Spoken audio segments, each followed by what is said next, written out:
Hail and well met, everybody. Welcome to Geek, Thyself, a show by nerds, for nerds, who love geeking out over random facts and esoteric trivia. My name is Heather. I'm Russell. And we'll be your hosts for this journey through the wondrous land of information.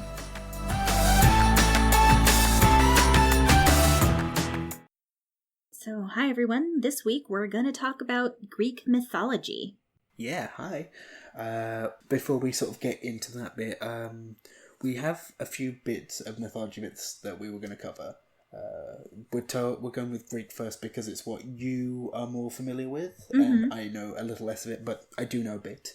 It was actually, we learnt about this when we were in primary school, which is what you would call elementary school, I think. It's like from, like, it's up to the age of 11, roughly. Yeah, that would be elementary school. So we actually learnt about it, really early. And then we basically never touched it again past that time, which I thought was a bit weird, because like you feel like you revisit them when, people were actually more like cognitively aware about that kind of thing. But no, all of this kind of thing was kind of covered there. I guess because it's probably not important history. Like, again, I did the air quotes. These are going to become a thing. Like, it's obviously mythology, so like maybe they just don't think it's important to recover. But I always thought it was really fascinating. So, like, did you learn it like earlier or later, or did you just not learn it in school? Like, that was where this question was going. Honestly, I'm trying to think, and I don't remember covering it too much in school. Mm-hmm. I remember learning some Greek history. Yeah. And which was I think it was either in elementary school or like early middle school, which is like 12 to 14. I don't understand your middle school, but yes, cool. Yeah, I know. It's different. So, it was one or the other. I don't remember exactly. We learned a little bit about Greek history, and during that you learn a little bit about the mythology. But for me, most of my knowledge of Greek mythology comes from sources outside of school. Yep. Okay. So when I was growing up, I don't remember the name of the game right now. I think it was a VTech game, like an old school VTech game, not one hooked up to the internet. But there was a game that one of our family members got us. I don't remember who, but there were these like cardboard sheets that were laminated. And each one, you could stick it into the machine. It was like a big thing, like almost like laptop sized, but like a small laptop. Yeah. And you would put the sheet in, and it had different pictures on it of different things you could learn. And then the machine would ask you questions, and you had to push the correct answer. Okay. Based off of which card was in the game. Yeah, makes sense. One of them was Greek mythology. Okay. So it asked stuff like, the son of Zeus, who later became the god of strength, and that was Hercules. Yes. So stuff like that. That took me like a good 5 seconds to remember who that was. I'm like, who is that? I know who that is. And do you want to know how I got to that answer? I remembered the movie Hercules, the Disney movie. I'm like, oh yeah, that was covered in there. Yeah. Sorry. No worries. So I learned some of it there. And then my school also had book fairs where like Scholastic and stuff, like big book publishers over here would come and you could pick books out. And one of the books I picked at one point was Greek mythology. Yeah, we had book fairs. We had like one every year. Again, they were in primary school. They weren't really a thing past that, but yeah, they'd essentially have, like, they'd fill all the sort of the main hall with these sort of portable trolleys of books, which you could find. And some of them were fully gimmicky. Like there was one I remember that had build your own wand, which actually came with a wand in it. I'm like, does that really need to be here? Probably not. Yeah. No, yeah. That they also did a lot of that kind of mythology stuff, which is where I got into Egyptian mythology, because I picked out Egyptian books during that sort of time, which is also something we're going to cover at some point, because I enjoy Egyptian mythology very, very much. But not right now. We're covering Greek. Yes. The third place that I know about Greek mythology, and that probably more people are more familiar with, rather than an esoteric children's game and a random book on it, are the old school stop-motion movies like Jason and the Argonauts and Clash of the Titans, the original old ones. Yes, I am familiar with Clash of the Titans. I hadn't heard of that first one, I'm going to be honest. Jason and the Argonauts? Jason and the... no. Like, I might have heard of it a couple of times, but I've definitely never seen it. Yeah. Like, you could probably find them online. I'm not... Okay. I don't know exactly what sites, but I'm sure you could find them online somewhere. How old are they? Like... Oof, I'd have to look that up. I don't actually know. They're very old. Like, are they like 20s old, 40s old? Oh, no, probably like 70s. Oh, okay, so not super Maybe the old. 60s or 70s. Hold on. Clash of the Titans. Looking it up now. Yeah, because I know that Clash of the Titans had a remake, and I definitely know that. Yeah, I didn't see it. Okay, so Clash of the Titans, the original was, that I'm talking about was 1981. Mm-hmm. Okay, so that's not super late, but yeah. Mm-hmm. And then Jason and the Argonauts was 1963. Okay, so a bit older. Mm-hmm. And I feel like there were other ones. It wasn't just those two. That they kind of had a whole series of them that came out around that sort of time frame, but I don't remember what the rest of them were. Those are the two I know the best. Where I get most of my interest in Greek mythology is actually from a fairly well-known show from the 90s called Xena. Oh, yes. Xena and Hercules. Them too. Those are also places I got Greek mythology information. Yeah. When I was growing up, obviously I was not around when Xena was first broadcasting, but my brother Lee, who was very much into Xena, so he actually collected the VHSs of them. The VHS tapes, and we went through and watched them all. And obviously Xena covers quite a bit about the gods and stuff, especially Ares and Aphrodite, and a bit of Poseidon. So it was, but that's where I kind of got my first inkling into any sort of mythology, and honestly it was just fun. I didn't really ever see much of Hercules. Apparently my brother was just not into Hercules. But there was the crossover episode, I do remember that. Yes. There was a crossover episode for Xena and Hercules, which I did see. Yeah, there was at least one. I think they might have done more than one. I'd have to go back and look. They might have done. They might have done one for each show. That might have been it. Oh, maybe that's what I'm thinking of. Yeah, I remember watching both of those. That's another place where I got some Greek mythology from. But I already knew most of the mythology they were bringing up by that time. Yeah, that's fine. The only other place which I have like a small residue of knowledge is the couple of Percy Jackson films that I've seen. Yeah, of course there's the Percy Jackson type films and stuff too, Yeah, I never read the books, not because I'm not interested, I just didn't. I do want to read them at some point, but again, it's just finding the time. The books are better. But we just had this discussion today. Yeah. I'm fairly sure the books are going to be better, but the fact is I've just not seen them, not read them just yet. I will look into doing that at some point. Again, just time. What is it? Yeah, no worries. It's an illusion is what it is. Yeah, I know that feeling. I've read all the books for Percy Jackson, that series. Yep. I've read all of the Kane Chronicles, which are the Egyptian ones he wrote. I wasn't not familiar with that, but I would probably get a lot out of that, so I will have to look into that. I would recommend you check them out since you like Egyptian mythology so much. So I do. This is not what this episode's about, but Rick Riordan has done a lot of books about different mythologies. He started with Percy Jackson, and the Olympians, which deals with all the Olympians and Greek mythology and some Roman. Yes. And then he's also done one called the Kane Chronicles, which deals with Egyptian mythology. And he's done one now called, oh my god, I just forgot the guy's name. I forgot the kid's name, but it deals with Midgard and Norse mythology. Oh, okay. Again, not really something I've got too much, knowledge about. I just was never something I covered. But that seems kind of interesting that he's, chosen to make stories in all of them. That's really cool. Yeah, and in my opinion, they're all very enjoyable. If you don't like those kind of stories, or if you are one of those adults who refuses to read young adult books, then you probably don't care for them. I, on the other hand, don't care because it's really fun mind candy. And that's how I look at it. You know what, that's fair. That's real fair. But yeah, it sounds like the sort of stuff that I would be interested in. Like I said, just haven't really read them. I don't really have a reason why I never did. I just didn't. Maybe I was busy rereading Harry Potter for the 77th time. Harry Potter took up a lot of my childhood. That's okay. It's a good book series.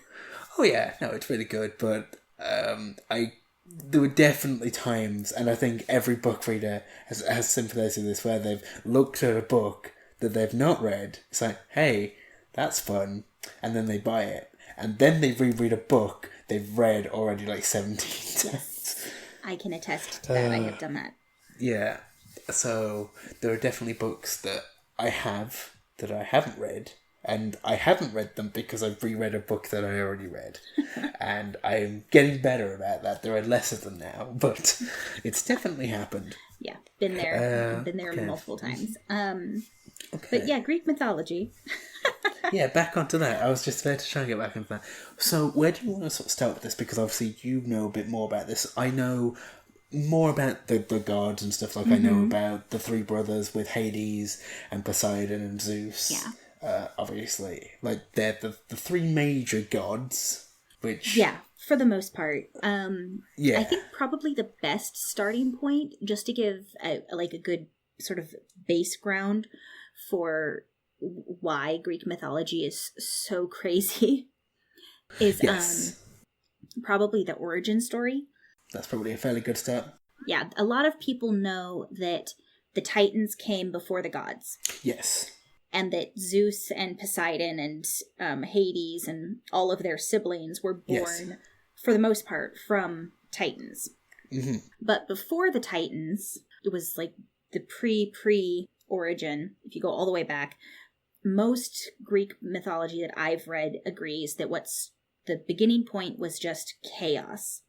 So basically, in the beginning, there was nothing but chaos. And then from that chaos, several different entities were born. So in the beginning, there was chaos. And then from chaos came Gaia, so Earth. Yes, I'm familiar with that. As well as Eros, who is love. Yes. And this is one version I've heard. Eros, who is love. And then also the Abyss or Tartarus. Yes. So basically the underworld kind of idea. Mm-hmm.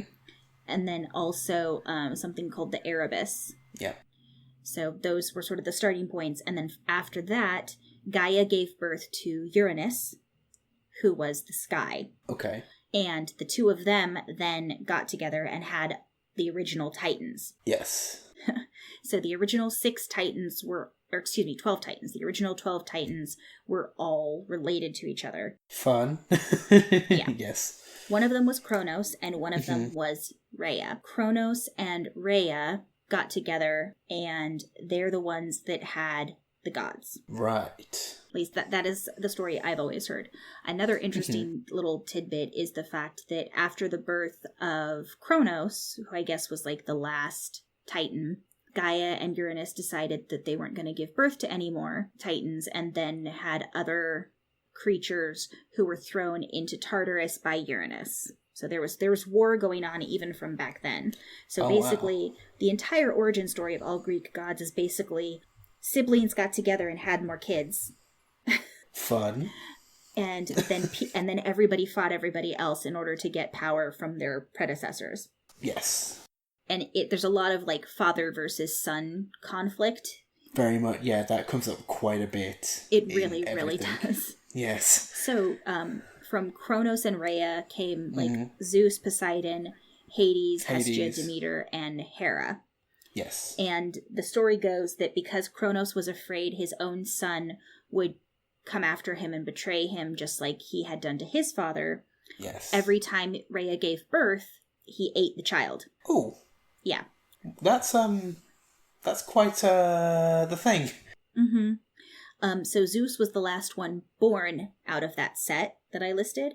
And basically what she did is because she was tired of her husband eating her children, when Zeus was born, she wrapped up a stone inside a baby's blanket. And Kronos ate the baby's blanket wrapped around the stone instead, and which he thought he had killed the son so that he didn't have to worry about it, and then kind of went on his way. Meanwhile, Rhea has hidden Zeus somewhere and protected him until he was fully grown, and then he was able to come back, get his father inebriated or drugged, depending on which story you read, enough to cut open his father or make him vomit, again, depending on which story you read, and get his siblings free. And at that point, the gods overthrew the Titans. Right. That is a lot. Yeah, there's a lot of, like, father versus son, and then, like, we're taking over and we're casting you out kind of business. Yes. So, and then, obviously, in that bunch is Poseidon and Hades still, because when they came back out, they had fully grown. Is that how it worked? Yeah, they sprung out of him fully grown as adults, and then they went to war on Zeus's side against their father and the other Titans. There's a lot of things to unpack there. How does all that work? Yeah. Obviously, there's a lot of bits and pieces. Oh, and then the Cyclopses that had been thrown into Tartarus by Uranus. Yes. Yes, by Uranus, were freed by by Zeus to help fight against Kronos. Like, there's all sorts of craziness. A lot of fighting is the common denominator, though. A lot of fighting. And ultimately, what happened is that Zeus and the other gods imprisoned the Titans in Tartarus. At least the primary Titans, the ones who'd originally been born. Some interesting things, too, is that some of those Titans gave birth to other gods or mythical creatures that we know. Like, the Muses were the children of Mnemosyne. At least in most of the stories I've read. Yep. Another interesting thing is that Metis, who, again, I've heard slightly different versions. I've heard some where she was just some sort of supernatural being, and then I've heard others where Metis was actually a Titan. Okay. But like one of the lesser Titans, so not one they felt the need to overthrow and entrap, was Zeus's first wife. But there was a prophecy... Emphasis on first. Yes, emphasis on first. So there was a prophecy that the offspring of his first wife would give birth to a god greater than he. And so Zeus swallowed her and ate her, but she was already pregnant with Athena. So later, he starts getting this splitting head. Again, this is the version I know. Yes. There's different variations on these stories, so don't at me. Yes. But later, that same day, he got like a splitting headache, and then Hephaestus came and like cracked his skull open to help relieve the pressure. And in doing so, Athena sprang forth from his body fully formed, kind of like the others had from Cronus. Why is everyone so interested about eating their kids? I don't know. It's a thing. Apparently, the Greeks liked vor. Apparently, it all comes back to vor.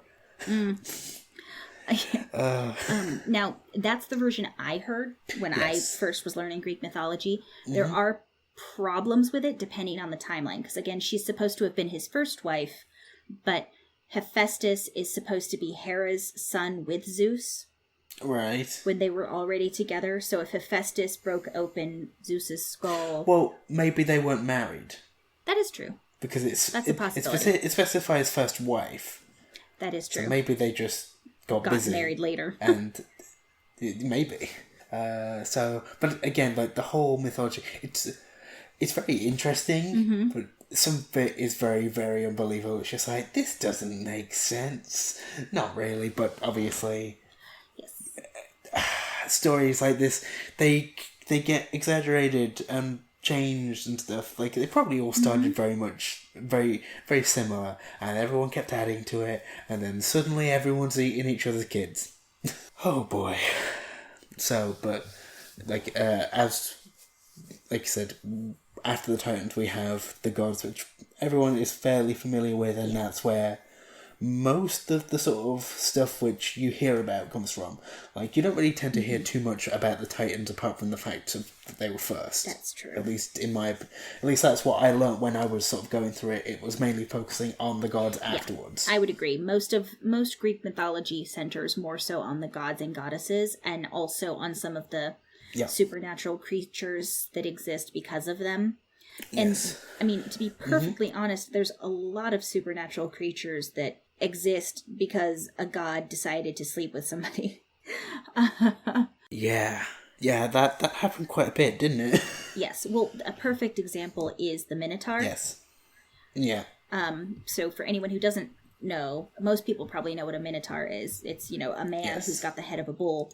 But the original Greek myth is that King Minos of Crete had a daughter who was very, very beautiful, and he kept her locked up to keep her protected and safe. And I've heard different versions where part of it was that there was some sort of prophecy that her children would overthrow him or cause his downfall. Again, more of that prophesizing stuff, and people Lots of just, prophecies.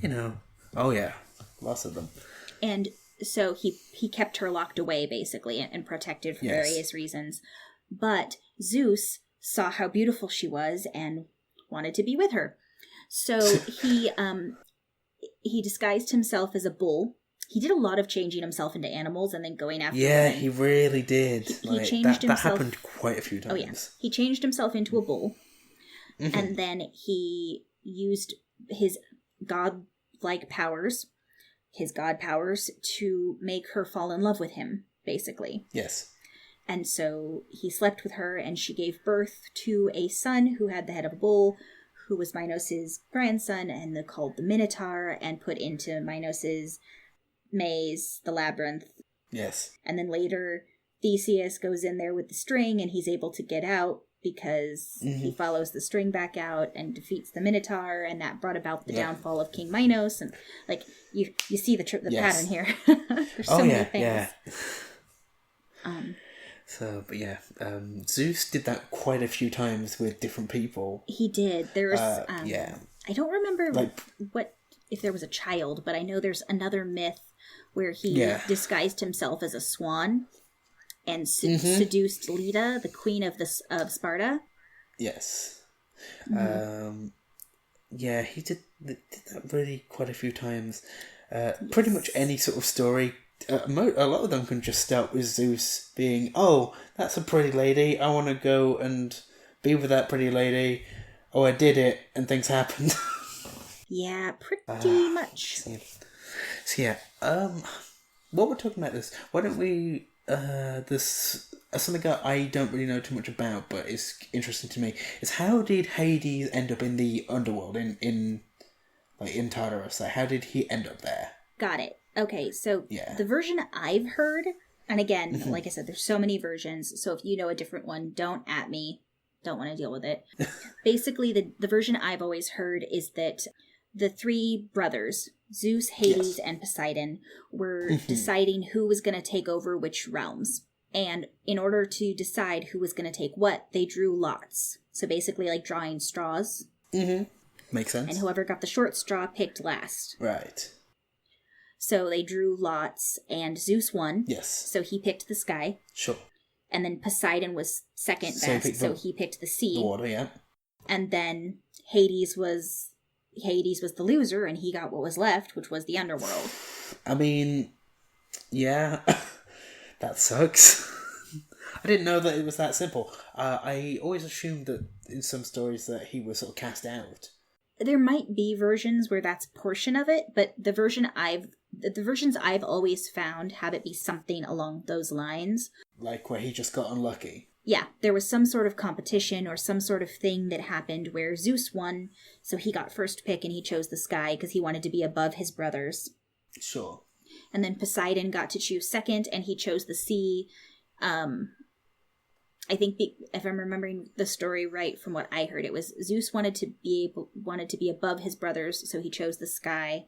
Poseidon wanted to be hidden from his brother in the sky, so he went underwater. And then Hades was left with what was left because he lost with the underworld. Because I know that in most stories they tended not to get on with each other.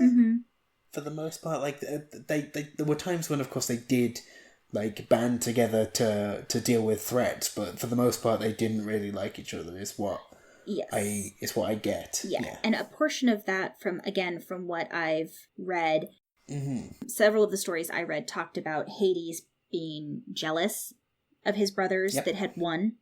Because the other thing is, too, he resides in Tartarus. He's not up on Mount Olympus. So that's a thing. He's not with the other gods. He is essentially cast out, even though that wasn't necessarily what the intent was. Because is he allowed to be on Olympus, or is he not? In versions I've read, it wasn't that he wasn't allowed to go there.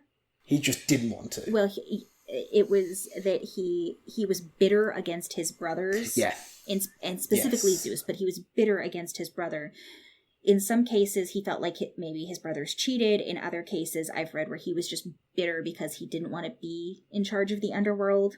He felt like he got left with the crap that was left over, kind of situation. No, I can definitely understand with that. Yeah, that's fair. Like if you were in that kind of position, I could get that maybe you didn't want to say, oh yeah, hey, I'm technically allowed to be here, but you also gave me literally where everyone goes who's a bad person. Well, no, because Tartarus wasn't hell. No, because there is a difference, isn't there? Yeah. Because Tartarus had different sections. People were sealed away in Tartarus. Yeah, the bad people would definitely be going into the worst sections of Tartarus, but then there was also like the Elysian Fields where the good people would go, and it was basically the Greek version of heaven, essentially. Yes, you're right. I'm mixing things up. Yeah, there are definitely areas which are bad, and there's also where the Titans are stored, or not stored is a bad word, but imprisoned.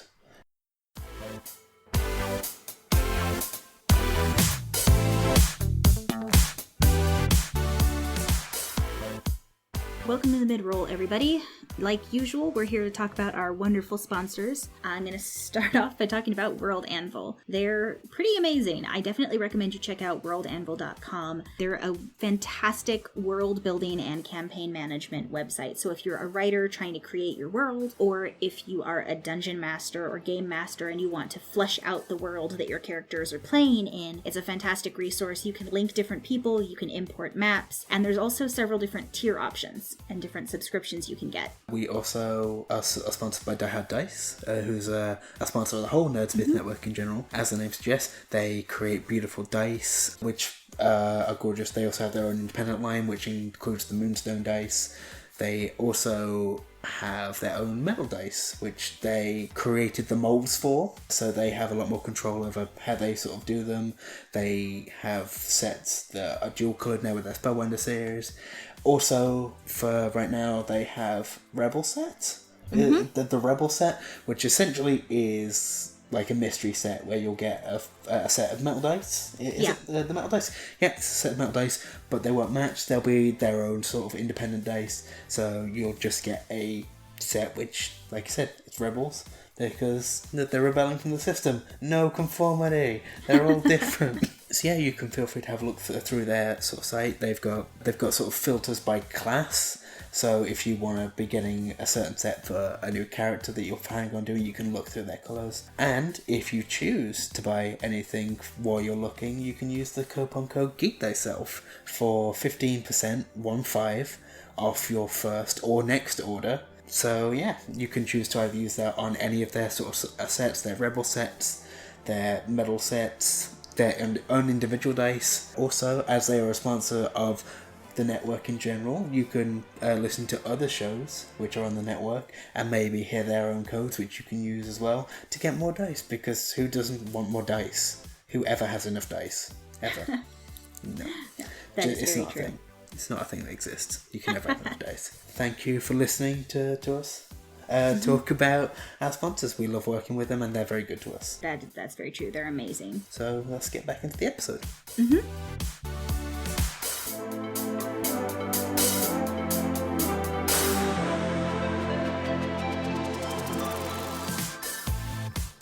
So there's a lot of stuff that happens in Greek mythology. Yes. Since I know way more than would fit into a half-hour podcast. Yes. I'm curious if there's any things that you want to know about. I definitely want to know the difference between, like, why, how they got split up. That was kind of interesting. I suppose, like, with those sort of being the three first gods, were there any other ones that were around as early as they were? Do you know if it... Yes. Yes. So there's several that were around at the same time as Zeus. Which weren't their kids, is kind of like... well, I'm getting it. Right. Not their kids, but actually their siblings. Yes. Because the three brothers are always the ones that are referenced the most, so... So there's 3 brothers and 3 sisters. Or the original 6. Of course, the 3 main gods, Zeus, Poseidon, and Hades, are very well known. And then the 3 women, 3 female gods, the 3 goddesses, there's a word for that, Heather, were Hera, Yes. Demeter. Mm-hmm. And then the one that's probably the least well known is Hestia.